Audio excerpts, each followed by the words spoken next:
here, Shell. Come over here. Can you see this cute face? Mwah.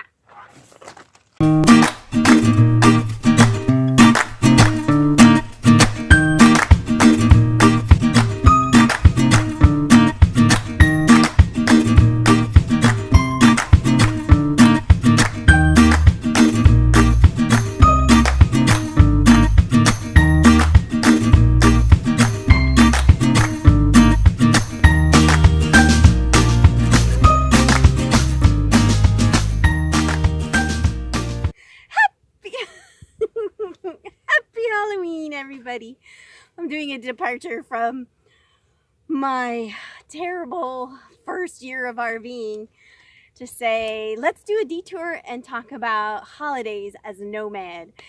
I don't know about you, but I love holidays, and of all of them, Halloween is my most favorite. So I don't know if you can see my pups. Come here, guys. I have no idea if they're in the shot or not. Come here, show us your cute costumes. Hey, Shelby, come here.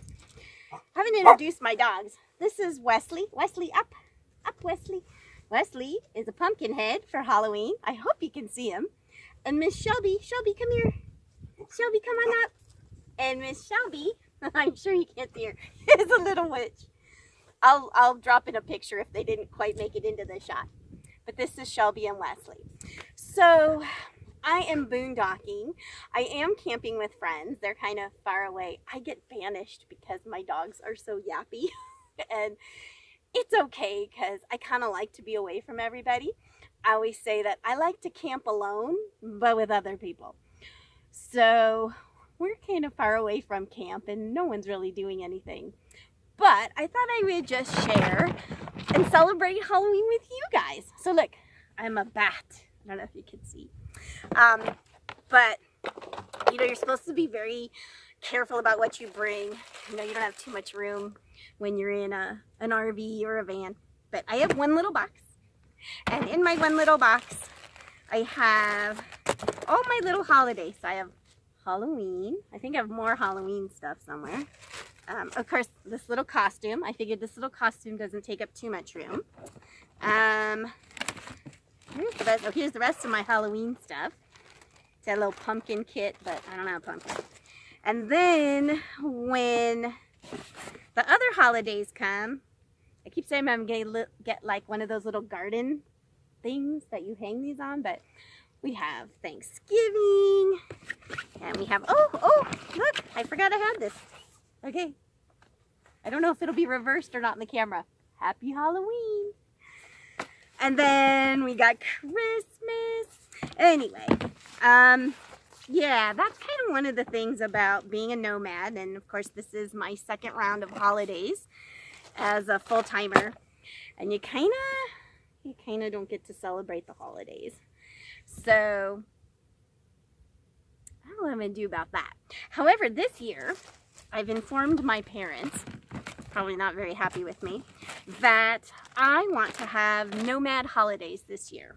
So my intention is to probably look into where the different caravans, you know, the caravans that Bob has been organizing, where they're going to be at Thanksgiving and at Christmas.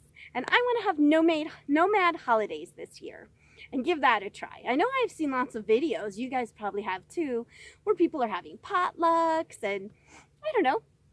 I mean, I'm doing this lifestyle to experience different stuff, so I think that would be really fun. Anyway, I will tell you that I did some research. I did a lot of research, and I was able to go back to, it wasn't difficult, to go back to I have a spreadsheet of all the money I kept spending or keep spending on the RV.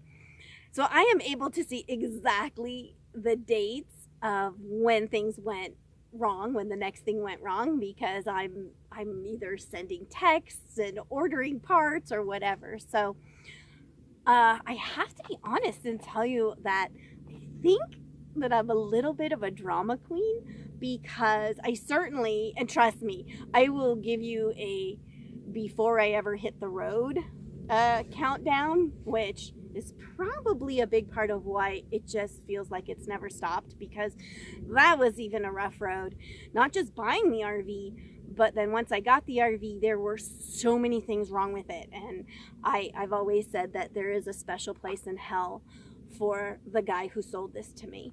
And definitely I am a cautionary tale, and I learned a lot about how to buy a used RV through, of course, my own crap ass experience. But anyway, but right now, and I'll work on my next video to show you, this was actually a little bit of a lull. I lost my mirror, and then I lost the door, and then I had a possible stink bug infestation, and thank God that didn't turn out. And right now, this time last year, I was actually here in Pahrump, where I am now, and I was at an RV park with some new friends, and I actually kind of got into a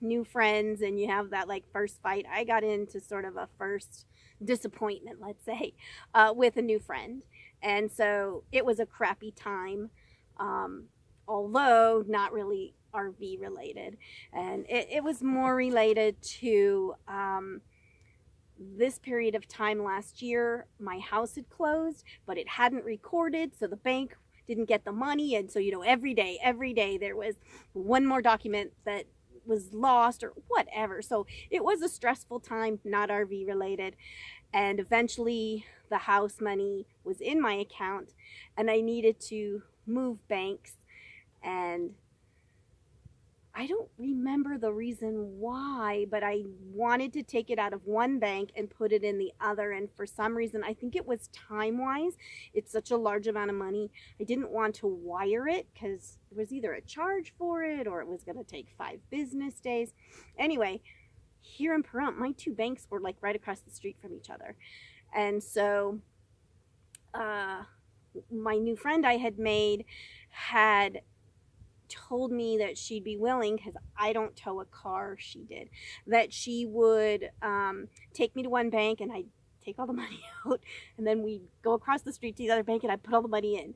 And for a variety of reasons, that's just like the biggest soap opera, she let me down. And I just took it upon myself that I wanted it done. I think I needed to pay bills, or I wanted to pay off credit cards, or who knows what I had in store. But there was something that was timely, and I couldn't wait any longer. So I went to one bank, I took out all the money, and then what I did. I called my mother, who is in California. Mind you, I'm in Nevada, right? I'm in California. And I am talking to her on the phone the entire time I am walking across the parking lot, across the street, and going to my other bank. And I am doing a summarization of, okay, so I'm walking, and right now there's a brown car, and there's somebody sitting in it, and their license plate number is this, and then there's this man is walking towards me, and he seems to be about this age. And I figured at the very least, if somebody mugged me, at least my mother would have a full description of what went down. But suffice it to say, what is that? Suffice it to say? I'm gonna Google that, but whatever, that little thing. I managed, of course, to get across the street. I deposited my money. I was mad at my new friend for a while, but then we kissed and made up, and she's one of my dearest friends now. But that was the drama that was going on last year. So there's like a little mini excerpt, but stay tuned, because things are about to get rocky again. Give me, I think it's not even a few more days, and then we're back into the roller coaster ride that is this RV. All right, I hope you're having a very happy holiday yourself. I hope you get lots of treats and not too many tricks. And thanks again for subscribing. And I am not a big person on excuses, so I'm not going to give you them. But I'm going to tell you, I am so technically challenged. I can't figure out how any of this, my equipment works. My stepfather's trying to help me. And basically, I think I'm just going to have to take like a day and read all the manuals, and it's a whole thing. So bear with me, but at least I got my phone steady, right? I've got it sort of I wish I could show you how I've jerry-rigged it up to a tripod, but not exactly, but it's not shaking. Okay. Mwah. Bye everybody. Thanks for watching.